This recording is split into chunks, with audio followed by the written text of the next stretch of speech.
In-school literacy. Observation.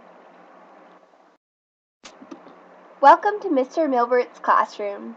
Immediately upon entering this classroom, I felt particularly out of place. The reason being, I had just entered a new world. Mr. Milbert's classroom of monsters was an unknown literacy to me. I walked in well before 8 a.m. to find students who were already working with a purpose. Some students were sharpening pencils, some were putting their names on the smartboard, others were quietly reading in different areas.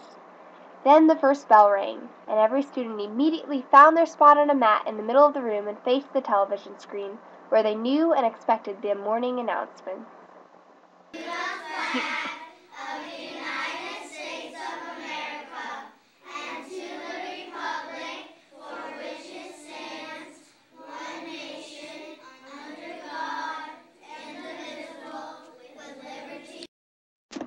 This was their routine, and their routine was their literacy. From their morning tasks, to their daily schedules, to special jobs, to specific ways of doing things, the only way I could learn to speak their language was by participating. Participation. During my time in Mr. Milbert's classroom, I had the opportunity of participating in the literacy experience of interviewing. Mr. Milbert uses interviews as a means for students to learn a wide range of skills, including how to ask questions to start a conversation, how to read aloud, how to pick nouns and verbs from a sentence, how to make a correction on a sentence, and more. Students start out the school year interviewing one another, and then progress by interviewing substitute teachers and other guests in the classroom. In order to be a part of this literary experience, I was able to participate as they interviewed me, and I got to sit in as we interviewed several other students. The interview sessions have a specific structure. The first thing students know to do is identify the date. If you forget this, they throw a fit. Once the date is written, the students get to ask questions to the interviewee. They usually ask simple questions. For instance, what is your favorite color? Or what is your favorite sport? In this video, students are eagerly raising their hands to ask questions to the interviewee. When the questions are all answered, the students get to participate in an activity where they identify a certain grammatical device within the interview. Initially, they were just supposed to identify errors in punctuation, and as time progressed, they needed to find nouns, pronouns, and verbs. Here, Mikey is pointing out a verb that he has identified. Once everything has been identified, the interviewee leads the class as they read the interview aloud. Then, individual students come up and volunteer to read aloud with a pointer in front of the class.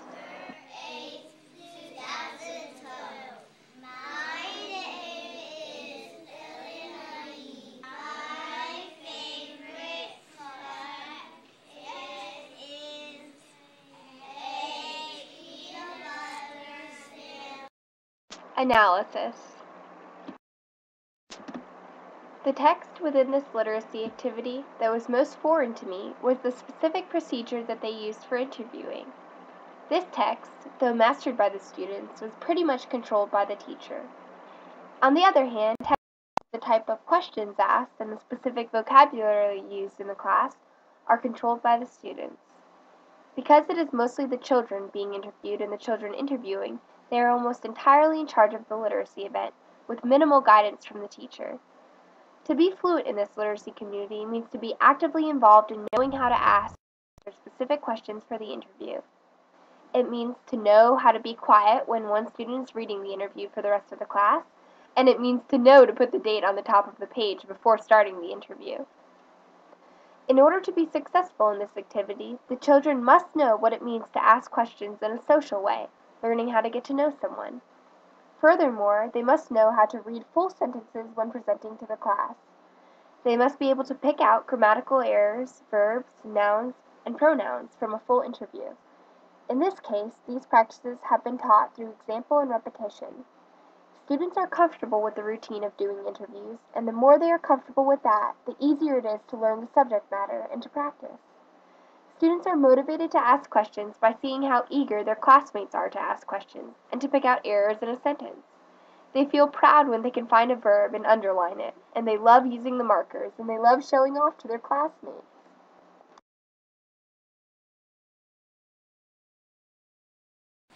1, 2, 3.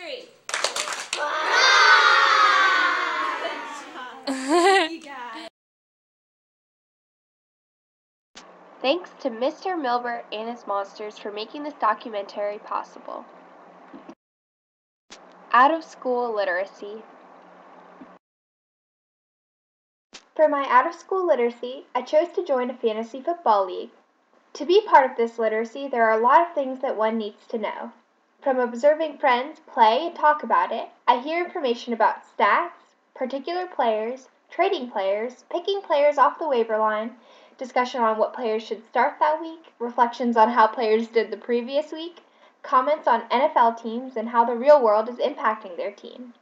They talk about positions like the quarterback, the running back, the wide receiver, the tight end, the kicker, and defense. One of the first realities that hit me was, in order to understand fantasy football, I needed to understand a little bit about real football.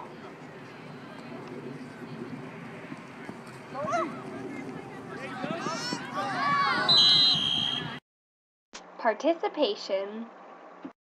To participate in this literacy activity, I simulated what making a fantasy football team would look like by joining and following the league of a friend. He spent a lot of time teaching me the logistics of fantasy football. Meanwhile, I attended a series of intramural co-ed flag football games, which I used to help me understand real football, and I kept score at a men's flag football tournament. I also participated in a Powder Puff flag football team.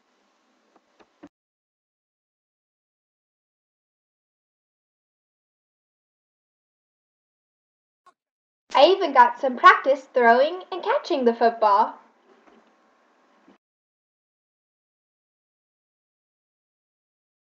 Analysis. ESPN is the main text in this community. As I shared in the participation portion of this documentary, understanding the rules of actual football is imperative. Additionally, one must know how to navigate the fantasy football website via ESPN. Further texts include knowing the NFL teams and NFL schedules, staying up to date on injury reports, and knowing who's being drafted out of college.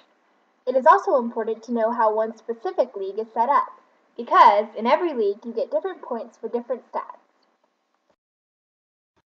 Skills that are necessary to be successful in fantasy football include being able to see what stats are important and identify stats that are indicative of future success. The motivation that would drive a person to learn these literacy practices is a monetary reward. For instance, a game that costs $10 would have a potluck of 12 teams, then split it first, second, third place, and typically comes out to about $70 for first place, 40 for second, and 10 for third. Some key vocabulary specific to fantasy football includes free agent, a player who is not on a team's roster and is available on the waiver wire. Waiver wire, a term that refers to the list of free agent players within a fantasy league. PPR indicates a league rewards a point per reception. Dynasty League, where an entire roster is held over. Breakout, players who go from average to full-fledged stars.